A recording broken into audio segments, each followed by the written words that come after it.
You opened the show. opened, You yeah. opened the show. Yeah. How was that being out there? It was incredible. I mean, it was beyond our wildest dreams. It doesn't feel real. And we're super grateful, to be included. Well, it's so important because you want to give back on a day like today when you've been so affected by the fires. How's everything going? It's the lowest lows, but also clearly the highest highs. So it's nice to have moments like these because, it's boyhood dreams combined with also an opportunity to help the community in some way and kind of keep talking about ways to help and to use our music. Oftentimes musicians can feel helpless in situations like these. So to be able to use our trade in some small way has meant a lot, let alone to take it to a place like this on a stage we never thought we'd be on, and only finding out about it a week and a half ago, Wait a minute, just a week and a half ago. So how do you get prepared? Yeah. Luckily it was only one song, but we had to kind of scramble to figure out who the band was going to be. That took some planning, but we had some help. The folks that were running the show were super helpful. Mm-hmm. You've moved. You're helping folks right during this Grammy night, and also especially in Altadena, where there are so many musicians. You live very close to that. How important is it to help the people that live so close in your own neighborhood, and you've had to adjust because of the fires? Yeah, it's extremely helpful. I think someone was just saying this to us, and I agree. I think keeping the catastrophe front of mind is really important. I mean, obviously, it's going to continue to be our reality for the next however many years. But the news cycle is so quick that I think it's important for folks to remember that we haven't even begun the road to recovery. And I do think that as helpful as Music Cares and these other charity organizations are, it's really important to donate to GoFundMes. I think that's like a way to directly help people. And we were posting as much as we could in the week following, the few weeks following, and I think we'll continue to do that and just try to get money directly into people's hands. Yeah. How is life right now? It is crazy. I mean, we're trying to reckon with what happened. We're also trying to stay positive and hopeful. We don't want to lose that and turn angry and bitter, because I feel like situations like this can do that, can make you kind of permanently fearful. Mm-hmm. And we don't want to live our lives that way. So but at the same time, we need to process what happened. So it's kind of balancing all of these emotions at once. It's a very foreign position to be in. We visited friends, and they're like, "How are you? Are you okay?" And it's like, "Whoa, that's not how we treat each other. What are we doing?" But I understand. We've been through a lot, and so I appreciate people's consideration. But it's also just a new space. Well, your house was damaged, but some of the folks in your neighborhood, they lost everything. Yeah. My house was burned down. Our parents' house burned down, and it's horrifying. But it's also, when that happens, we're seeing here at the Grammys and Fire Aid, which we played a few nights ago, everybody springs into action to help, when help is needed. And like I said, it's fresh, so everybody wants to help now. And so that is great. The only thing that's lost in that process is the opportunity to sit and actually grieve the loss. And for me personally, at least, it's just been go, which I'm super grateful for.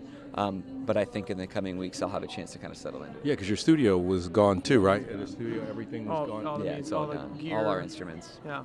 Wow. So how do you get new stuff? Because you have favorites. You know how you have a favorite guitar, that favorite thing. Sometimes it's like my old acoustic was from 1947, so it's just it's hard to just go buy the new model of it. You can. And then also once you've made a bunch of records on these specific instruments, my one Telecaster. It'll live forever. It's on record. I mean, I'm personally thinking I don't think I'm going to replace any of replace it. I'm not going to go try to find that drum, that microphone. It's more I'm going to approach it all with open mind and just try to find some new favorites, because that stuff will never be.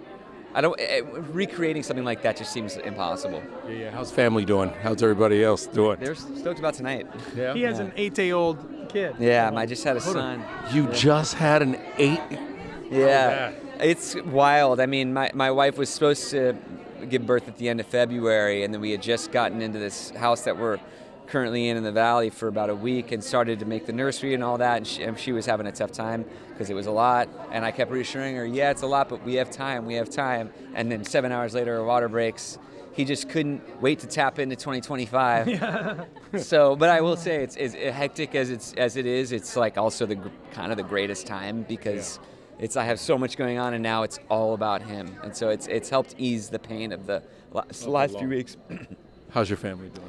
Good. I mean, we have 3 kids at home. Yeah. The oldest is going to be 4 this month, so he's aware, but not too aware. And they're just so, people talk about how resilient children are, and I've never seen it on such full display as I am right now. Like we've been sleeping in a different bed every week since this whole thing, and we haven't still quite landed at a semi-permanent spot.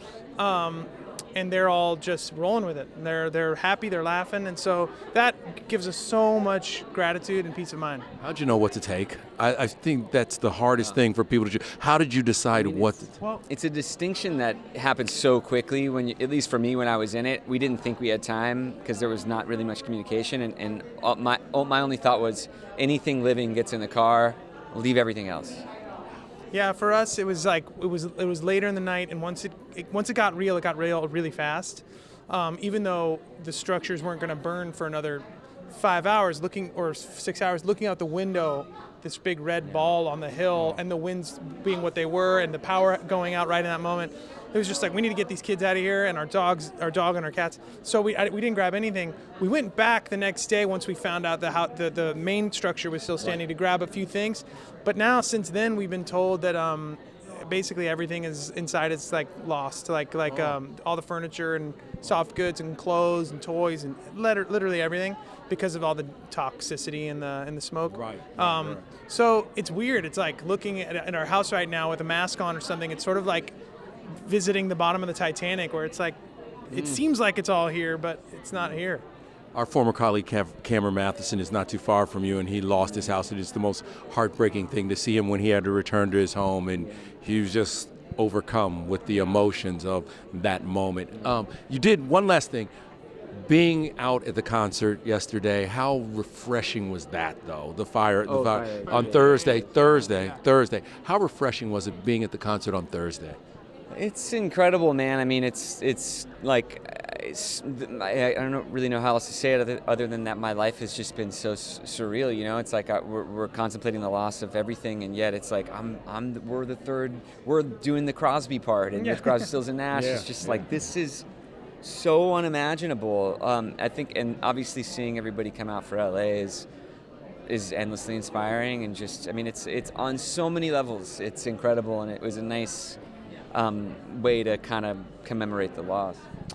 Yeah, it was. I feel like, I mean, like I was saying before, the fact that we could be a part of something that did so much good. Like, not only did it stoke out everyone in the room, and everyone was rocking out and singing along and having a good time and celebrating the city that they love, but also raised like over $60 million or something. And so it's like, that's a big dent in what people need. And so that really means a lot to be a small part of it. And yeah, to be asked as ambassadors of LA or Altadena more specifically, it just makes us very proud, despite the awful circumstances. Thank you for all you're doing for all those folks, especially in Altadena, and Pacific Palisades, that lost their homes and now are scrambling and fighting. We've met and talked to a lot of people, and they're really hurting, so they appreciate what you're doing. It is big.